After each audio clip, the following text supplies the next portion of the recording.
Assalamu alaikum and good afternoon everyone. Welcome to Learn and Serve Academy, free platform for all JKSSB exams. जैसे कि आप सबको पता ही है कि we have already uploaded 3 lectures of science series. उसमें हम लोगों ने पढ़ा था मोशन, हम लोगों ने इलेक्ट्रिसिटी पढ़ा था, हम लोगों ने सोर्सेस ऑफ एनर्जी पढ़ा था. और आज हम अपना 4th यहाँ पे लेक्चर साइंस का अपलोड करेंगे एंड दैट इज़ ग्रेविटेशन. लेकिन ग्रेविटेशन को समझने से पहले अगर आप लोग कुछ डे टू डे लाइफ में जो कुछ कॉमन एक्सपीरियंसेस आप लोगों ने देखी होंगी, अगर हम वही देखेंगे पहले. फॉर एग्जांपल, अगर हम कहीं पे भी अर्थ पे कहीं पे भी है और हम क्या करेंगे, हम किसी ऑब्जेक्ट को थ्रो ऊपर करेंगे तो क्या होगा. अगर हम ऑब्जेक्ट को थ्रो करेंगे ऊपर, आफ्टर सम टाइम ये ऑब्जेक्ट फॉल बैक होगा कहाँ पे, अर्थ पे. ये आप लोगों ने देखा होगा. अब दूसरी बात जो न्यूटन ने भी देखा था कि उसने देखा कि एक एप्पल ट्री से जब फॉल हो रहा है तो वो कहाँ आ रहा है, टुवर्ड्स अर्थ. तो उसके दिमाग में क्वेश्चन आया कि जब ये एप्पल फॉल हो रहा है towards earth, that means earth इसको किसी फोर्स से अपनी ओर खींच रहा है. फिर इसके दिमाग में क्वेश्चन आया, क्या ये एप्पल भी इस अर्थ को अपनी ओर कोई फोर्स अप्लाई कर रहा है. अब अगर कर रहा है तो फिर अर्थ टुवर्ड्स एप्पल क्यों नहीं जा रही है, एप्पल ही टुवर्ड्स अर्थ क्यों आ रहा है. फिर उसके दिमाग में आया कि अब अगर अर्थ ही मतलब हर कोई चीज़ अर्थ की ओर ही फॉल हो रहा है, फिर अगर हमारे पास मून वगैरह है तो वो क्यों नहीं टुवर्ड्स अर्थ फॉल हो रहे हैं. ये उसके दिमाग में क्वेश्चंस आए और इन्हीं सब क्वेश्चंस को हम कहाँ पे क्लियर डिस्कस करने की कोशिश करेंगे. हम इनको इसी टॉपिक में, ग्रेविटेशन टॉपिक में क्लियर करने की कोशिश करेंगे. फिर जब ये चीज़ें सारी न्यूटन के दिमाग में आई, इसके बाद क्या हुआ, इसके बाद अगर आप लोगों को मैं पहले एक एग्जांपल यहाँ पे दूंगा कि अगर हमारे पास कोई थ्रेड है, थ्रेड के एक साइड में हम लोगों ने एक स्टून को ऐसे बंद किया, जैसे यहाँ पे एग्जांपल में दिया गया है, फिगर में दिखाया गया है. अब कोई बंदा ऐसे इस थ्रेड को सर्कुलर मोशन में रोटेट कर रहा है. अब अगर इसको ये सर्कुलर मोशन में ऐसे इसको रोटेट कर रहा है, रेड से दिखाऊंगा मैं,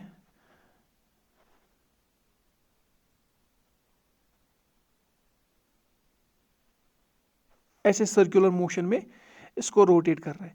अब आप लोगों को पता है कि हर एक पॉइंट पे डायरेक्शन चेंज हो रही है, ये आप लोगों को पता ही है. अब अगर हर एक जगह पे डायरेक्शन चेंज हो रही है तो हमें पता ही है कि वेलोसिटी चेंज हो रही है, क्योंकि वेलोसिटी को चेंज करने के लिए हम लोगों ने 3 कंडीशंस रखे थे. एक, equal distances in unequal intervals of time, दूसरा unequal distances in equal intervals of time, and third change in direction. ये हम लोगों ने मोशन में ऑलरेडी पढ़ा है. अब अगर वेलोसिटी चेंज हो रही है, हमें पता है कि एक्सेलरेशन की फार्मूला क्या है, v minus you divide by T. v है फाइनल वेलोसिटी, u है इनिशियल वेलोसिटी. अब final velocity initial velocity same नहीं है क्योंकि वेलोसिटी चेंज हो रही है. दैट मीन्स यहाँ पे ये किसकी एग्जांपल है, एक्सेलरेटेड मोशन की एग्जांपल है. यहाँ पे हमें एक्सेलरेशन देखने को मिलेगी. अब अगर आप लोग यहाँ पे, अगर मैं आप लोगों को बोलूँगा कि अभी लेकिन जो हम ये थ्रेड के साथ स्टून को घुमा रहे हैं, ये थ्रेड एक साइड से कोई बंदा घुमा रहा है, यानी कि एक साइड से अभी भी मतलब कोई बंदा इसको फोर्स दे रहा है, इसको घुमा रहा है. अब अगर मैं बोलूँगा किसी पर्टिकुलर पॉइंट पे डायरेक्शन क्या है इस स्टून की, जब स्टून यहाँ पे होगा हम यहाँ पे टेंजेंट ड्रा करेंगे तो हमें पता है कि स्टून की डायरेक्शन इस वक्त यहाँ पे. जब स्टून फॉर एग्जांपल यहाँ पे पहुँचा, हम टेंजेंट ड्रा करेंगे तो ऐसे है इस वक्त डायरेक्शन. जब स्टून यहाँ पे है तो यहाँ पे ऐसे है डायरेक्शन. हर एक पॉइंट पे अगर हमें डायरेक्शन देखनी होगी, हमें क्या करना है, हमें टेंजेंट उस पॉइंट पे ड्रा करना होगा. ये एक चीज़ आप लोगों को याद रखनी होगी. यानी कि इसका मतलब क्या हुआ, यानी कि अगर मैं यहाँ पे ब्लैक से दिखाऊंगा कि स्टून इस वक्त यहाँ पे है, और अगर मैं थ्रेड को अब रिलीज करूंगा, यानी कि थ्रेड को मैं छोड़ दूंगा, क्या ये अभी भी ऐसे सर्कुलर इसमें घूमेगा? नहीं, क्योंकि ये सर्कुलर मोशन में ये घूम रहा था अभी तक. किसकी वजह से? एक फोर्स की वजह से जो टुवर्ड्स सेंटर अप्लाई हो रहा था, और इसी फोर्स को हम सेंट्रीपिटल फोर्स कहते हैं. और ये फोर्स कहाँ से आ रहा था, जो हम इसको सेंटर में घुमा रहे थे, ये फोर्स उसी की वजह से आ रहा था कि वेलोसिटी तो चेंज हो रही थी, एक्सेलरेशन तो थी, लेकिन जो हमारा सेंटर का फोर्स हम इसको अप्लाई कर रहे थे, यही फोर्स टुवर्ड्स सेंटर, जिसको हम सेंट्रीपिटल फोर्स कहते हैं, इसी की वजह से ये सर्कुलर मोशन में घूम रहा था। लेकिन अब यहाँ पे अगर मैं येलो से बोल रहा हूँ कि अब स्टून यहाँ पे पहुंचा और मैंने क्या किया, मैंने थ्रेड को रिलीज किया, यहाँ पे सेंट्रीपिटल फोर्स क्या होगा, खत्म होगा। और जब सेंट्रीपिटल फोर्स खत्म होगा, इस पॉइंट पे जो टेंजेंशियल डायरेक्शन है जो ये है, ये इसी डायरेक्शन में कंटिन्यूअसली अब मूव करेगा। एक तो आप लोगों को ये पॉइंट याद रखना होगा। दूसरा, अगर मैंने फॉर एग्जांपल अब मैंने इधर यहाँ पे मतलब ये अभी भी हम इसको घुमा रहे थे, तो सेंट्रीपिटल फोर्स यानी कि टुवर्ड सेंटर जो हम फोर्स अप्लाई कर रहे थे वो अभी था, तो ये सर्कुलर मोशन में घूम रहा था। अब यहाँ पे इस पॉइंट पे हम लोगों ने क्या किया, हम लोगों ने इसको रिलीज किया, इस पॉइंट पे हम लोगों ने थ्रेड को छोड़ दिया, तो ये क्या करेगा, जो टेंजेंशियल डायरेक्शन है ये उसी डायरेक्शन में टुवर्ड्स स्ट्रेट लाइन ये क्या करेगा, मूव करेगा। यही यहाँ पे इसने भी लिखा है कि before the thread is released, thread को रिलीज करने से पहले, मतलब कि अभी हम थ्रेड को घुमा रहे हैं, the stone moves in a circular path with a certain speed and changes direction at every point. ये आप लोगों को मैंने बोला हर एक पॉइंट पे डायरेक्शन चेंज हो रही है, और डायरेक्शन को कैसे देखा जाता है, हर एक पॉइंट पे टेंजेंट ड्रा करके। The change in direction involve change in velocity, ये भी मैंने आप लोगों को बोला कि जब भी डायरेक्शन चेंज होती है तो फिर वहाँ पे क्या होता है, चेंज इन वेलोसिटी, और उसके बदले क्या होता है, वहाँ पे एक्सेलरेशन होती है। And the force that causes this acceleration and keeps the body moving along the circular path is acting towards the center। हमें पता ही है कि ये घूम रहा था सर्कुलर पाथ में, किसकी वजह से, जो हम इसको फोर्स सेंटर में अप्लाई कर रहे थे, और इसी फोर्स का नाम क्या है, सेंट्रीपिटल फोर्स, यानी कि सेंटर सीकिंग टुवर्ड्स सेंटर ये फोर्स अप्लाई हो रहा है। और अगर हम इस सेंट्रीपिटल फोर्स को खत्म करेंगे, कैसे खत्म कर सकते हैं, अगर हमने थ्रेड को छोड़ दिया, यानी कि अब कोई हम फोर्स अप्लाई नहीं कर रहे, तो क्या होगा, the stone flies off along a straight line. ये स्टून किस डायरेक्शन में मूव होगी, टुवर्ड्स ए स्ट्रेट लाइन, और वो स्ट्रेट लाइन क्या होगी, जिस पॉइंट पे हमने थ्रेड को रिलीज किया उस पॉइंट पे जो टेंजेंशियल डायरेक्शन होगी उस वक्त ये वहां ही और मूव करेगा। तो ये एक इंपॉर्टेंट पॉइंट आप लोगों को याद रखना था। यहां पे अब और एक दूसरा पॉइंट मैं आप लोगों को बोलूंगा, जस्ट ए सेकेंड। ये चीज आप लोग यहां पे देख सकते हो कि यही रीजन है कि अगर अर्थ के अराउंड मून मोशन में होता है, अर्थ के अराउंड, ये किसकी वजह से है, this is due to the centripetal force. जो सेंट्रीपिटल, और वो सेंट्रीपिटल फोर्स कहां से आता है, वो है force of attraction of earth, force of attraction of earth towards moon, this is the centripetal force, जिसकी वजह से मून अर्थ के अलोंग क्या करता है, अर्थ के अलोंग मोशन को कंटिन्यू रखता है। अब आप लोगों ने देखा होगा, अब आप लोगों को पता ही है कि जब एप्पल फॉल हो रहा है, किस पे, एप्पल फॉल हो रहा है अर्थ पे, तो इस पे कुछ फोर्स होगा जिसकी वजह से ये एप्पल फॉल हो रहा है अर्थ पे। क्या ये एप्पल अर्थ पे कोई फोर्स अप्लाई करता है, हाँ बिल्कुल, एप्पल भी, क्योंकि आप लोगों ने थर्ड लॉ ऑफ जो आप लोगों ने थर्ड लॉ ऑफ मोशन आप लोगों को याद होगा, to every action there is an equal and opposite reaction, यानी कि दो चीजें आपस में क्या, सेम फोर्स एक दूसरे पे अप्लाई होता है। उसका मतलब क्या हुआ कि अगर एप्पल है एंड अर्थ है, एप्पल भी अर्थ पे फोर्स अप्लाई कर रहा है, अर्थ भी एप्पल पे फोर्स अप्लाई कर रहा है, लेकिन ड्रॉप कौन हो रहा है, एप्पल ही अर्थ पे फॉल हो रहा है। क्यों, क्योंकि आप लोगों को पता है from second law, force is equal to mass into acceleration, यानी कि फोर्स अगर हम एक्सेलरेशन को यहाँ लेंगे तो डिवाइड होगा, इज इक्वल टू मास, यानी कि मास और एक्सेलरेशन की इनवर्स रिलेशन है।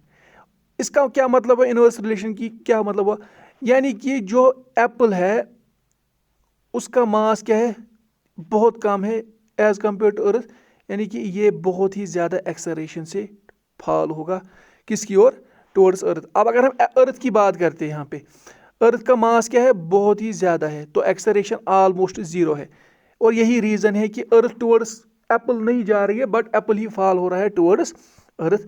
और आप लोगों को एक तो ये बात याद रखना है, और दूसरा चीज़ कि कोई भी प्लैनेट जो है सोलर सिस्टम में, वो ऐसे ही अराउंड सन रोटेट करता है। इसी जो अभी तक हमने बोला कि मून का क्या प्रिंसिपल है, अराउंड दिस अर्थ, इसी प्रिंसिपल से जो बाकी प्लैनेट से वो भी अराउंड सन ऐसे रोटेट करते हैं। तो हम क्या बोल सकते हैं कि एक फोर्स एग्जिस्ट करता है between sun and all planets, force exist करता है जिसकी वजह से ये जो हमने बोला अभी सेंट्रीपिटल फोर्स, जिसकी वजह से ये इसके अराउंड रोटेट करते हैं। और इन फैक्ट न्यूटन ने क्या कंक्लूड किया, इसने बोला ना सिर्फ एप्पल और मून, लेकिन कोई भी ऑब्जेक्ट जो इस यूनिवर्स में होगा अट्रैक्ट ईच अदर, कोई भी ऑब्जेक्ट इस यूनिवर्स में जो है वो दूसरे ऑब्जेक्ट को अट्रैक्ट करता है। And this force of attraction between objects is called as gravitational force.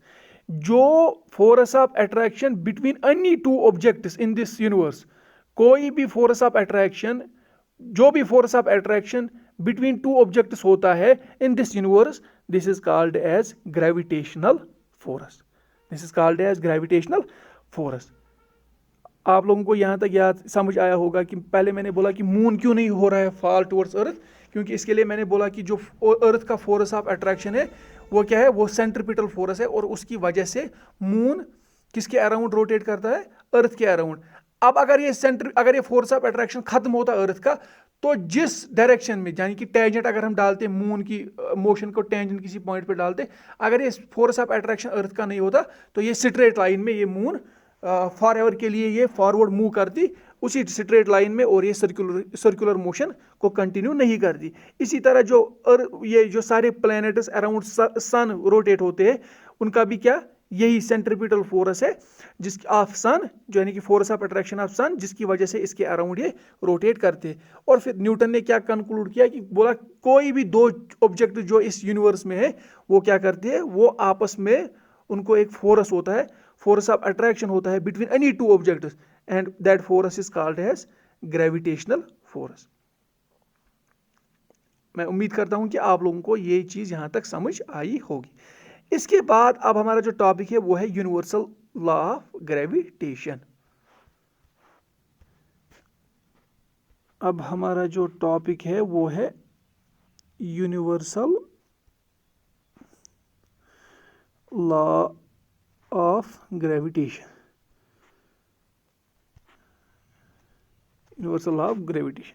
तो यूनिवर्सल लॉ ऑफ ग्रेविटेशन अब हमें क्या कहता है? यूनिवर्सल लॉ ऑफ ग्रेविटेशन कहता है कि अब हमने अभी क्या बोला कि कोई भी दो ऑब्जेक्ट जो होंगे उनको आपस में फोर्स ऑफ अट्रैक्शन होगा। यही universal law of attraction gravitation कहता है कि अब हमारे पास अगर एक बॉडी है जिसका मास है लेट m, और दूसरी बॉडी है हमारे पास जिसका मास है m, और जो डिस्टेंस है इन दो बॉडीज के दरमियान जो डिस्टेंस है वो है d। तो यूनिवर्सल लॉ ऑफ ग्रेविटेशन हमें क्या कहता है कि बोलता है कि जो फोर्स ऑफ अट्रैक्शन होगा between these two bodies, this will be directly proportional to the product of masses, यानी कि m into m। Force of gravitation between two bodies A and B will be directly proportional to product of masses of two bodies, and it will be inversely proportional to the square of distances between them। Directly proportional होगा किसके? Product of masses, यानी कि अगर body ए का मास m है, body B का mass small m है, तो फोर्स किसके directly, force of attraction between two bodies किसके प्रोपोर्शनल होगा? m into m, and then inversely proportional to square of distance, inversely proportional to square of distance between them। अगर हम इसी चीज को अब यहाँ पे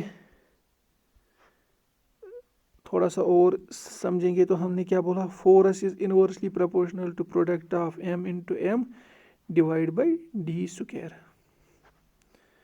और हम लोगों ने इससे पहले भी पढ़ा है कि जब प्रोपोर्शनल को हम इक्वालिटी में लाते हैं तो हमें क्या करना होता है? हमें एक कांस्टेंट लाना पड़ता है, और वो कांस्टेंट क्या है? g m d स्क्वायर, यानी कि कांस्टेंट अब हमारा क्या आया यहाँ पे? g आया हमारा एक कांस्टेंट यहाँ पे। और जो ये कांस्टेंट ऑफ प्रोपोर्शनल g आया, इसको हम क्या बोलते हैं? इसको हम बोलते हैं universal gravitation constant, universal gravitation constant. और फोर्स का यूनिट क्या होगा? फोर्स का यूनिट आप लोगों को पता ही है क्या है? न्यूटन। फोर्स का यूनिट क्या है? न्यूटन। अगर मैं यहाँ से किसकी इक्वेशन को ये कैलकुलेट, किसके वैल्यू को कैलकुलेट करूँगा? g के वैल्यू को कैलकुलेट करूँगा, तो मुझे पता है f तो मेरा ऐसे ही है यहाँ पे, इक्वल टू g भी ऐसे ही है, जी भी ऐसे ही। अब जो यहाँ से डी स्क्वायर डिवाइड में है, ये यहाँ से क्या होगा, ये मल्टीपल होगा एफ को, और जो m इंटू एम यहाँ पे g को मल्टीपल में है तो यहाँ पे क्या होगा, यहाँ पे डिवाइड होगा। यानी कि g का वैल्यू कैलकुलेट करने के लिए हमारे पास कौन सी इक्वेशन, g किसके बराबर होता है, यूनिवर्सल ग्रेविटेशन कांस्टेंट किसके बराबर होता है, f into D square divide by m into M.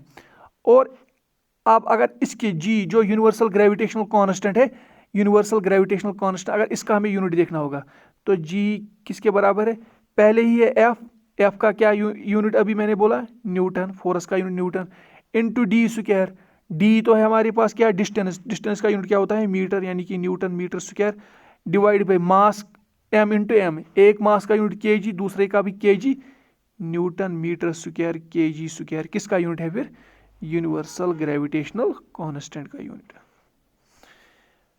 तो आप लोग यहां तक ये याद रखोगे कि g का यूनिट क्या है, g का यूनिट है, g किसके बराबर है, f into universal gravitational constant किसके बराबर है, f into D square divide by m into M, unit क्या है न्यूटन मीटर स्क्वायर पर kg स्क्वायर। एंड जो ये g है इसके वैल्यू को पहली बार कैलकुलेट किया था by Henry Cavendish. Henry Cavendish ने पहली बार g का वैल्यू कैलकुलेट किया by using sensitive balance, by using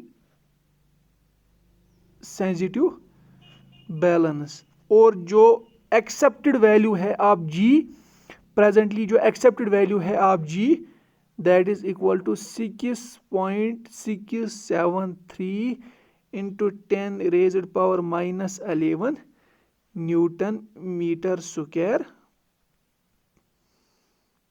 पर kg स्क्वायर। अब इस पे हम कुछ न्यूमेरिकल्स को सॉल्व करने की कोशिश करेंगे। अब हमारे पास जो क्वेश्चन है, क्वेश्चन क्या बता रहा है हमें कि mass of earth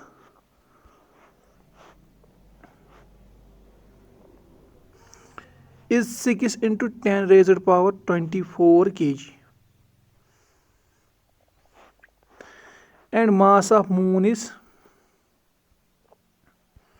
7.4 into 10 raised power 22 kg. Calculate and distance between moon and earth is 3.84 into 10 raised power 5 kilometre. हमें क्या करना है, हमें फोर्स ऑफ अट्रैक्शन देखना है बिटवीन अर्थ एंड मून, या अर्थ कितना फोर्स एक्सर्ट करेगा मून पे, ये हमें कैलकुलेट करना है।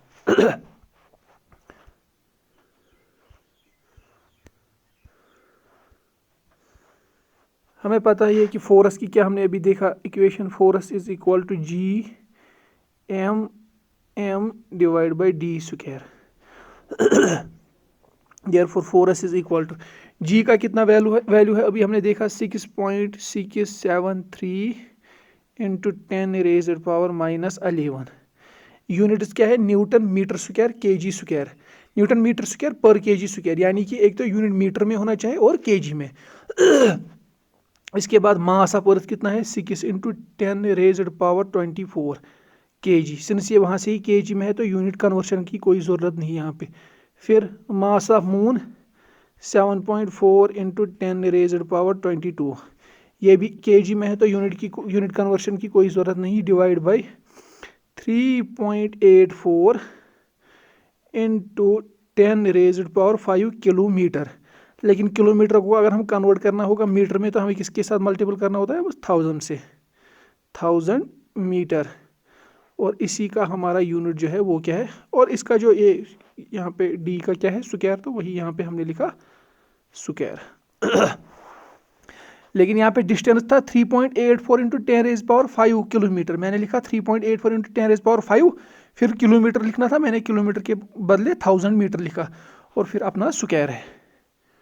और अगर आप इसी को सॉल्व करने की कोशिश करोगे तो वहाँ पे आप लोगों का आंसर आएगा 2.02 इंटू 10 रेज्ड पावर 20, और यूनिट क्या है, न्यूटन। तो ये है फोर्स जो एक्सर्ट करता है अर्थ ऑन मून। और एक बार JKSSB में क्वेश्चन क्या आया था, वहाँ पे आया था कि ग्रेविटेशनल फोर्स अगर बिटवीन टू बॉडीज़ है F, तो आप लोगों को पता ही है कि जब टू बॉडीज़ F है तो इसका मतलब F इज़ Gm/d², और इसी का वैल्यू F है। फिर उन्होंने बोला था कि डिस्टेंस को हम 6 टाइम्स अगर करेंगे तो फोर्स को क्या हो जाएगा। जब तो आप लोग क्या लिखोगे, अब नया फोर्स F' है, वो किसके बराबर होगा, G तो सेम है हमेशा, मास सिंस बॉडीज़ आर सेम तो मास भी दो बॉडीज़ का हमेशा सेम रहेगा, लेकिन D कितना है अब 6 टाइम्स D, 6 टाइम्स D का होल स्क्वायर, और वो किसके बराबर आएगा, F is equal to Gm divide by 6 square हुआ 36 D², ये हमारा F' है। अगर मैं आप लोगों को बोलूँगा ये क्या है, Gm/d², ये किसके बराबर है, तो आप लोग बोलोगे Gm/d² किसके बराबर है, F के बराबर। तो यहाँ मैं लिख सकता हूँ F' इज़ इक्वल टू 1/36, फिर Gm/d² के बदले क्या लिख सकते हैं, यानी कि जो नया फोर्स होगा वो 36 टाइम्स लेस देन होगा ओल्ड फोर्स। ये आप लोग इस पे क्वेश्चन आया था। फिर ऑप्शंस थे वहाँ पे F' will be equal to F/24, F/36, F/48 and कुछ F/6, तो यहाँ पे F/36। ये आप लोगों को यहाँ तक समझ आया होगा। इसके बाद और एक टॉपिक हमारा है, इस टॉपिक का नाम है फ्री फॉल। अब फ्री फॉल का मतलब क्या हुआ, हमें पता ही कि अगर कोई भी ऑब्जेक्ट को हम थ्रो करेंगे in air, after some time this object will fall back on earth. अगर ये ऑब्जेक्ट फॉल बैक करेगा under only the force of this earth, अगर सिर्फ इस पे अब अर्थ का फोर्स होगा, यानी कि जिसको हम बोलते हैं ग्रेविटेशनल फोर्स, अगर इस ऑब्जेक्ट पे अर्थ का सिर्फ ग्रेविटेशनल फोर्स होगा, यानी सिर्फ इसी फोर्स, यानी कि और कोई फोर्स इस बॉडी पे नहीं होगा। फॉर एग्जांपल मैं फिर से बोलूँगा, एयर में हमारे कोई एक ऑब्जेक्ट है, ये ऑब्जेक्ट फॉल हो रहा है ऑन अर्थ, लेकिन फॉल कैसे हो रहा है, due to the gravitational force of earth, और कोई भी फोर्स इस बॉडी पे नहीं होगा, तो इस बॉडी को हम बोलते हैं, इस ऑब्जेक्ट को हम बोलते हैं अंडर फ्री फॉल। यानी कि मैं इस बॉडी पे कोई और फोर्स अप्लाई नहीं कर रहा हूं, ये बॉडी अगर अर्थ की टुवर्ड्स अर्थ आ रही है, सिर्फ under the effect of what, gravitational force of अर्थ। तो अगर बॉडी पे सिर्फ यही एक फोर्स होगा तो ऐसी बॉडी को हम क्या बोलते हैं, this is under free fall. अब हम लोगों को पता है कि अगर ऑब्जेक्ट एक टुवर्ड्स अर्थ आ रहा है तो इसकी किसी भी जगह इसकी डायरेक्शन चेंज नहीं होगी। अब अगर डायरेक्शन चेंज नहीं होगी लेकिन हमें पता है ये फोर्स की इक्वेशन अभी हमने पढ़ा Gm/d², हर एक जगह जो है, हर एक जगह डिस्टेंस क्या हो रही है, हर एक जगह जब ऑब्जेक्ट नीचे नीचे आ रहा है हर एक जगह डिस्टेंस कम हो रहा है। जब डिस्टेंस कम हो रहा है तो फोर्स क्या होगा, फोर्स इस बॉडी पे ज़्यादा होगा, यानी कि ज़्यादा फोर्स से ज़्यादा वेलोसिटी से ये बॉडी नीचे आएगी। अब ये जब ये ज़्यादा वेलोसिटी से बॉडी नीचे आएगी, जैसे जैसे बॉडी नीचे आ रही है, ऑब्जेक्ट जैसे जैसे टुवर्ड्स अर्थ आ रही है, तो इसकी जो वेलोसिटी है वो चेंज होती जा रही है, वेलोसिटी इंक्रीज होती जा रही है। और जब वेलोसिटी इंक्रीज होगी इस बॉडी पे, दैट मीन्स वहाँ पे क्या होगा, हमें पता है कि जब वेलोसिटी चेंज होती है तो वहाँ पे क्या होता है, एक्सेलरेशन। यानी कि कोई भी बॉडी अंडर जब फ्री फॉल होगी, ये बॉडी क्या, ये एक्सेलरेटेड मोशन से नीचे आएगी, ये आप लोगों को पता ही है। सिंस ये एक्सेलरेशन जो है ये ड्यू टू क्या है, due to gravity of earth, इसीलिए हम इसको बोलते हैं एक्सेलरेशन ड्यू टू ग्रेविटी। और इसके यूनिट्स बिल्कुल सेम होंगे, जैसे हम बाकी टाइम एक्सेलरेशन के यूनिट्स लिखते हैं मीटर पर सेकंड स्क्वायर, इस वक्त भी एक्सेलरेशन ड्यू टू ग्रेविटी होंगी मीटर पर सेकंड स्क्वायर। लेकिन सिर्फ सिंस ये एक्सेलरेशन ड्यू टू ग्रेविटी है, क्योंकि बॉडी पे सिर्फ ग्रेविटेशनल फोर्स था, इसको हम डिनोट करते हैं G से। बस यही एक फ़र्क है। हमने क्या बोला, हमने सिंपल बोला कि अगर कोई बॉडी को हमने एयर में ड्रॉप किया, अब ये टुवर्ड्स अर्थ आ रही है बॉडी, लेकिन कैसे आ रही है, खुद से तो नहीं आएगी, ये आ रही है due to gravitational force of earth. जो हमने पहले ही बोला कि दो बॉडीज के दरमियान फोर्स ऑफ अट्रैक्शन होता है, और अर्थ के बारे में हमने इसको क्या बोला था, ग्रेविटेशनल फोर्स ऑफ अर्थ।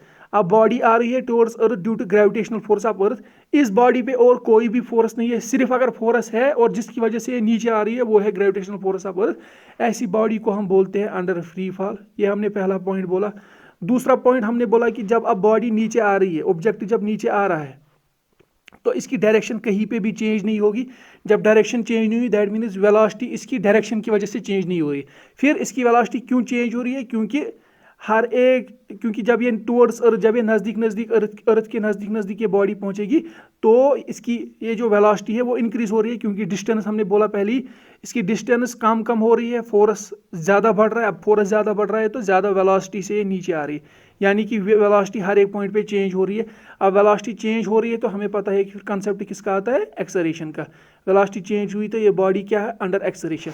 अब सिंस की ये बॉडी नीचे आ रही है और इसकी जो एक्सेलरेशन है वो किस लिए हो रही है चेंज, ड्यू टू ग्रेविटी। ऐसी एक्सेलरेशन को हम क्या बोलते हैं, एक्सेलरेशन ड्यू टू ग्रेविटी, और इसको हम डिनोट करते हैं जी से। This is acceleration due to gravity. एक तो ये पॉइंट आप लोगों को याद रखना है। दूसरा, हमने फोर्स की क्या इक्वेशन निकाली थी, force is equal to G(m)/d²। लेकिन हमें पता ही कि फोर्स किसके बराबर होता है, ये अभी हमने तो नहीं पढ़ा, लेकिन आप सबको पता है कि सेकंड लॉ से force is equal to mass into acceleration. तो फोर्स के बदले में क्या लिख सकता हूँ, मास इनटू एक्सेलरेशन। लेकिन यहाँ पे किस एक्सेलरेशन की हम बात कर रहे हैं, एक्सेलरेशन ड्यू टू ग्रेविटी, यानी कि mg। m और m कैंसिल हो जाएगा, g की जो हमें इक्वेशन आएगी वो है G(m)/d²।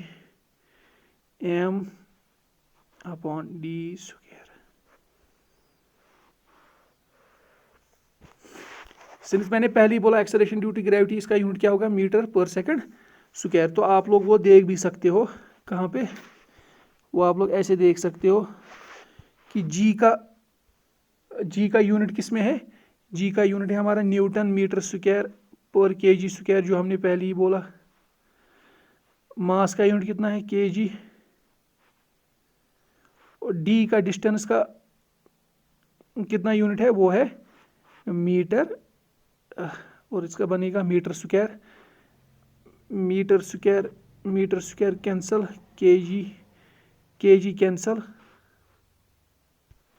वो किसके बराबर बना, न्यूटन बचा, और एक बचा kg, एक बचा। फिर आप लोगों को पता है कि न्यूटन के बदले हम क्या लिख सकते हैं कि न्यूटन किसका यूनिट है, फोर्स का, वो है मास इनटू एक्सेलरेशन। मास का यूनिट kg, एक्सेलरेशन का मीटर/सेकंड स्क्वायर, यहाँ पे भी kg कैंसिल, तो मीटर पर सेकंड स्क्वायर। ये आप लोगों को पता ही है, ये हमें यहाँ पे कैलकुलेट करने की ज़रूरत नहीं है कि एक्सेलरेशन ड्यू टू ग्रेविटी का भी यूनिट क्या होगा, मीटर पर सेकंड स्क्वायर। ये पॉइंट यहाँ तक आप लोगों ने याद रखा। अब इसके बाद आप लोगों को क्या देखना है कि अब हमें पता है कि फोर्स की इक्वेशन जो पहले हमने देखी वो थी G(m)/d², और एक्सेलरेशन ड्यू टू ग्रेविटी की क्या इक्वेशन निकली, G(m)/d²। इसके बाद अब अगर ये अर्थ है, ये हमारी अर्थ है, और ये हमारा कोई ऑब्जेक्ट है, तो डिस्टेंस, ये ऑब्जेक्ट है, तो ये डिस्टेंस यहाँ से लेके यहाँ तक d है, जो हमने बोला। लेकिन आप क्या करते हैं, जो ये ऑब्जेक्ट है, ऑब्जेक्ट इसको मैं अगर बराबर लाऊंगा ऑन द सरफेस ऑफ अर्थ, जब इसको ऑन द सरफेस ऑफ अर्थ लाऊंगा, इस ऑब्जेक्ट को, हमें पता है कि कोई भी ऑब्जेक्ट को अगर हम अर्थ पे लाएंगे तो इसका साइज बिल्कुल नेग्लिजिबल होगा as compare to the this size of earth. अब अगर हमारा ऑब्जेक्ट यहाँ पे है,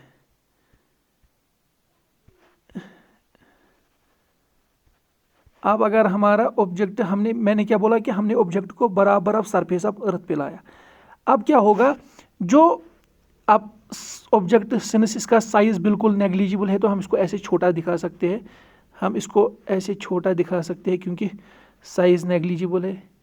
अब हमारा जो डी है वो क्या है, वो यहाँ से यहाँ तक है, लेकिन यहाँ से सेंटर ऑफ अर्थ से यहाँ तक, इसको हम क्या बोलते हैं, इसको हम रेडियस ऑफ अर्थ बोलते हैं।